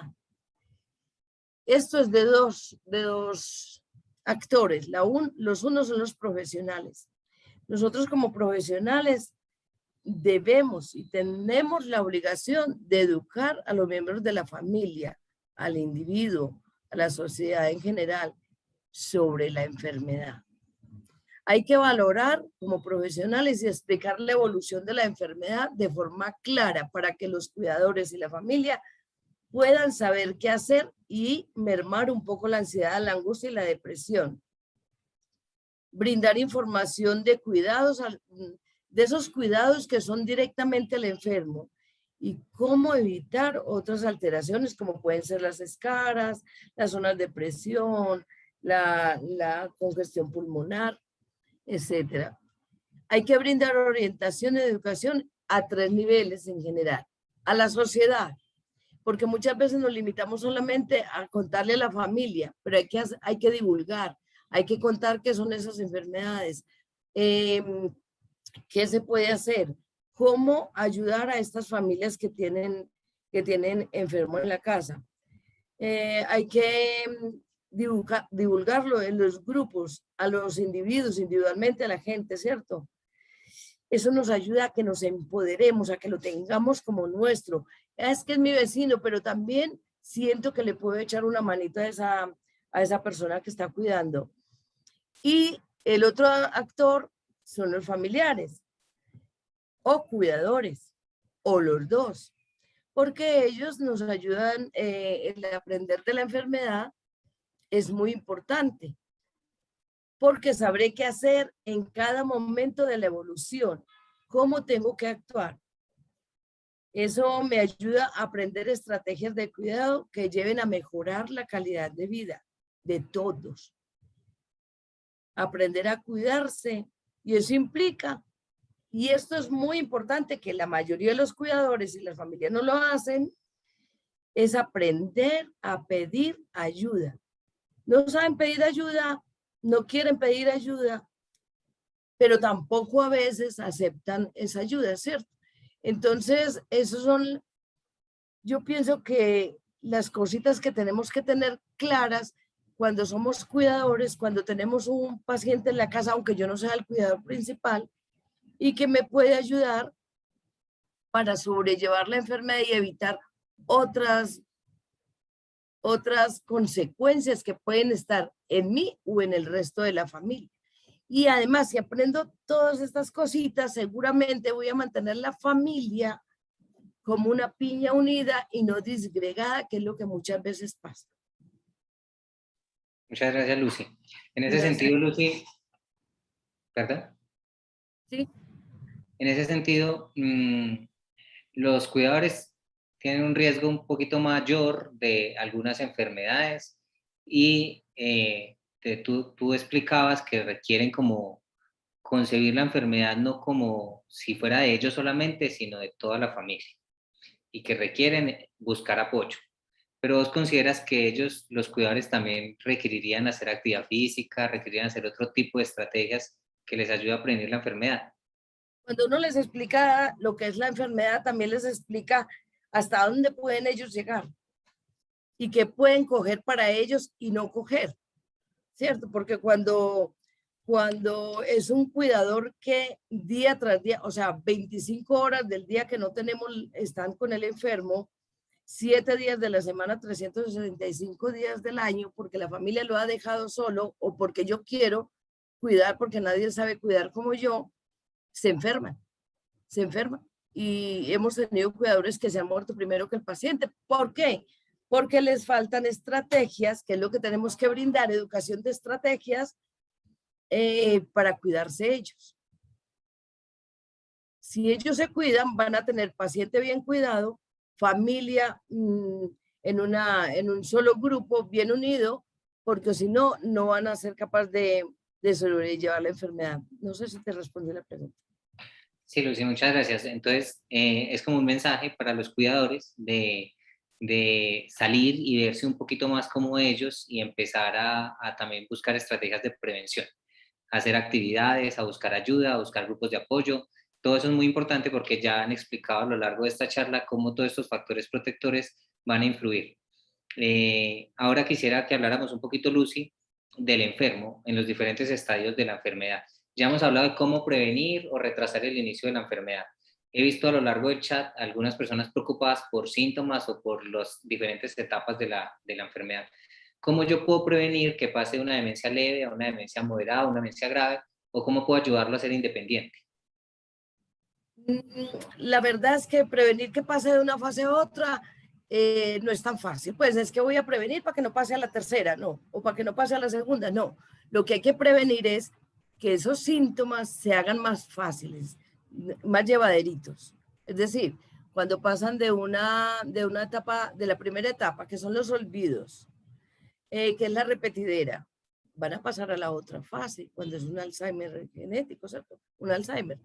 Entonces van a pasar a la otra fase, pero puede hacerse más lento si yo no lo vuelvo un mueble más de la casa.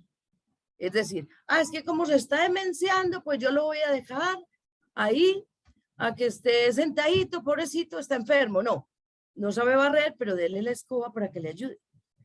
No sabe lavar los platos, pero dele los platos para que póngalo allá en la poseta de la cocina, para que lave los platos y le ayude aunque usted los tenga que repetir, ¿cierto? Aunque tenga que hacer el trabajo usted.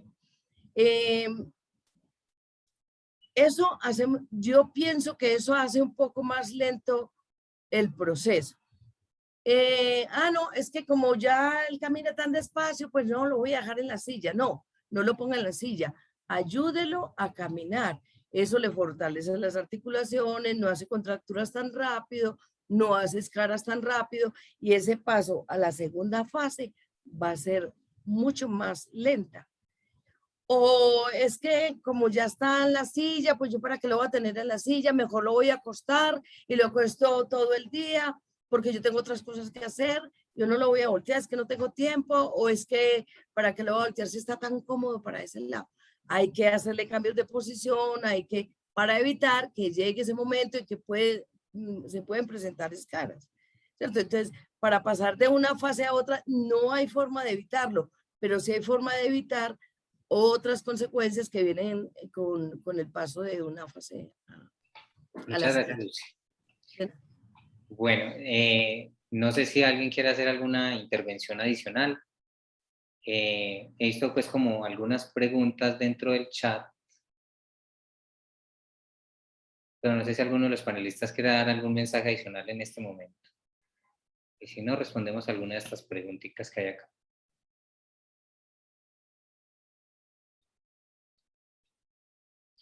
Yo quisiera preguntar si yo soy fumador y decido dejar de fumar, o si yo soy alcohólico y decido dejar de tomar, ¿eso me va a ayudar a prevenir la enfermedad? Porque hemos hablado de que debemos tener buenos hábitos desde la juventud, desde el principio, pero si yo ya llevo, no sé, 15 años fumando y dejo de fumar, hay cambios a nivel cerebral, hay cambios a nivel celular, hay cambios en mi estado de salud. No sé si alguno de los panelistas quiera responder. Bueno, yo creo que ahí es importante notar que al estar fumando o estar expuesto ante uno de esos tóxicos, pues el daño está hecho. Es igual que cuando ocurre con el cáncer. Si usted fumó, así haya sido un tiempo limitado, usted estuvo expuesto a una sustancia que es potencialmente cancerígena. Y así lo deje, no va a eliminar esa exposición que usted tuvo. Sin embargo, la dosis que usted haya experimentado, o sea, al usted detener el consumo de cigarrillo, significa que detuvo la exposición a ese tóxico y va a reducir esa exposición y por ende, pues no va a tener un riesgo tan alto como si hubiera seguido consumiendo. Pero el haber ejercido o haber estado expuesto a un tóxico, a una sustancia de estas, pues ya la exposición quedó realizada, ¿cierto? No sé si eso responde la pregunta o... Sí, profe, muchas gracias. No sé si alguien más quiere intervenir al respecto. Lo hago porque muchas veces consideran que es muy tarde para iniciar a hacer prevención. Entonces, digamos que es un llamado a que en cualquier edad en la que estén, empiecen a planear cómo quieren que sea su envejecimiento, ¿cierto? Inclusive educando a los hijos. Entonces, en ese sentido, pues, si ya no pudimos hacerlo en una juventud, pues lo podemos hacer en una adultez temprana, una adultez intermedia, una adultez tardía, el dejar estos hábitos o el buscar opciones que me ayuden a tener un mejor envejecimiento. Entonces, quería como que resaltáramos que pueden haber, que dejarlo en cualquier momento implica también un beneficio a nivel celular, a nivel cerebral, a nivel de la salud física, que puede ayudar en prevención. Obviamente, pues hay un daño que se ha hecho, pero digamos que no es camino perdido. Pero claro, adquirir el hábito, dejar el hábito que tenían y adquirir otros o no adquirir ningunos, solamente con pensarlo en dejar ese hábito, mejorar mi calidad de vida dejando de beber o eso implica que no se puede hacer solo. Tienen que buscar ayuda de profesionales, porque muchas veces hay algunos que dicen, sí, no voy a dejar el trago y ya lo dejan, pero son 5 de 50. La mayoría necesitan ayuda de los profesionales que les hagan un acompañamiento, porque si no terminan es con otra sintomatología y se les alteran muy fácilmente las emociones. Bueno, muy bien. Hay una serie de preguntas, pero son más como dudas clínicas que resolveremos pues en otro espacio. Yo creo que dimos un buen brochazo de si es mejor prevenir o curar, y yo creo que dimos sustentos desde lo clínico y desde lo básico que dan respuesta a esta pregunta. Si alguno tiene alguna intervención adicional, y si no, yo creo que podríamos ir finalizando el conversatorio. David, yo quería Doctora dar como, Patricia. como unas palabras de agradecimiento, porque siempre que, pues como trabajamos en el laboratorio, siempre estamos allí intentando descubrir que el agua moja, tratando de entender la enfermedad, tratando de cómo podemos prevenirla, de cómo podemos ver cómo se dispara mucho antes de que empiece la sintomatología, pero muchos de nosotros no tenemos el gusto, la alegría de tener cercanos a los pacientes, ni a los cuidadores y a sus familias. Y cada vez que hay oportunidad de hablar con ustedes, de expresarles alguna información que les pueda de pronto aportar un granito de arena y simplemente leer, porque ahorita pues no hemos tenido la oportunidad de escuchar, pero sí de leer sus frases o toda su a veces frustración o tristeza, o preguntas que nos dan a nosotros como el aliciente para continuar, y que no debemos desfallecer en este propósito de tratar de encontrar o de ayudarles a ustedes a encontrar también la manera de cómo prevenimos la enfermedad, ¿cierto? Cómo cuidarnos un poquito mejor, los cuidadores, las familias y las personas que ya tienen la enfermedad. Y nosotros desde el laboratorio, cómo podemos también trabajar, porque algún día, aunque no vivamos para verlo, estemos aportando a encontrar la cura. Y sobre todo, pues a aquellas personas que sufren la enfermedad, pero sobre todo los puntos más claves de cómo prevenirla. Y quería eso, agradecerles, porque para mí siempre es como una oportunidad grandísima.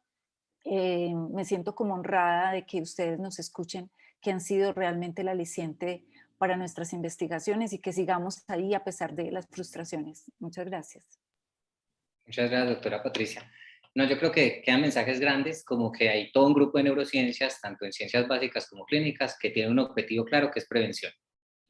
Que debemos empezar a hacer prevención desde etapas muy tempranas, y que nunca es tarde para empezar a buscar esas estrategias multimodales de prevención en busca de un envejecimiento saludable. Que los pacientes con demencias o que ya tienen una demencia actualmente, tenemos mucho que hacer por ellos. Implica que también podemos hacer esas estrategias de prevención en busca de autonomía. Lo más importante es garantizar que ese paciente sea autónomo el mayor tiempo posible, y tenemos que cuidar a los cuidadores. Y ese es un trabajo no de los cuidadores, sino de la familia y de la red y el apoyo, inclusive del Estado, que debería cuidar a los cuidadores que tienen un riesgo mayor de muchas enfermedades y no solo de demencias. En ese sentido, vale la pena prevenir, vale la pena cualquier estrategia, y este espacio es toda una invitación. Todo lo que vamos a tener en septiembre y todas esas actividades van a ver que cada día está dedicada a un modelo de prevención. Entonces vale la pena que busquen participar, que todas las inquietudes, todas las dudas que tengan, el grupo siempre estará dispuesto a resolverlas. Le agradezco a todos los panelistas, realmente yo creo que disfruté mucho el conversatorio, espero que todos los asistentes también. Y nada, muchas gracias. Ya los dejo con Ángela y con Andrea. Muchas gracias a todos, de verdad. Ha sido una experiencia muy bonita y la gente está escribiendo cosas muy bonitas en el chat. Andrea nos va a dar unas indicaciones, últimas indicaciones para cerrar el espacio.